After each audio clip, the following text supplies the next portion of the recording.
Après le décès de Jane Birkin ce dimanche à 76 ans, les témoignages de sympathie des Bretons affluent devant la porte de sa maison à la Berbenois. Moi, ça me semblait évident d'être présente aujourd'hui parce que c'était une femme magnifique, libre, inspirante, qui a inspiré toute une génération. Et moi qui a toujours été, c'était une jean basket, c'était un rock'n'roll, c'était quelqu'un que j'admirais beaucoup, beaucoup, beaucoup. C'était une très belle personne. Voilà. Elle va beaucoup nous manquer. Un bel artiste. C'est la première fois que je fais ça pour un artiste, venir déposer des fleurs, mais j'ai toujours été très émue par Jane Birkin.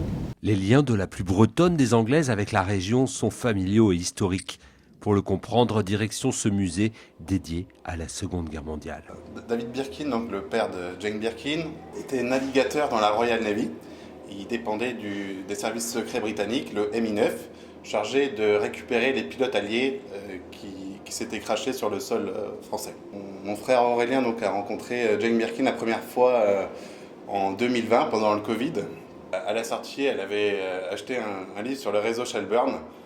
Et donc mon frère voulait lui expliquer un petit peu ce que c'était le réseau Shelburne. Et c'est là que Jane Birkin s'est présentée en disant que son père faisait partie donc, de la Royal Navy. Mais donc c'est la veste de David Birkin. Pour nous, ça représente beaucoup. Jane Birkin revenait souvent à l'Annelis où son père avait embarqué des aviateurs quelquefois. Elle se mêlait avec la population, une population des Abers qu'il avait adoptée en la consacrant marraine du port de la Berbrac.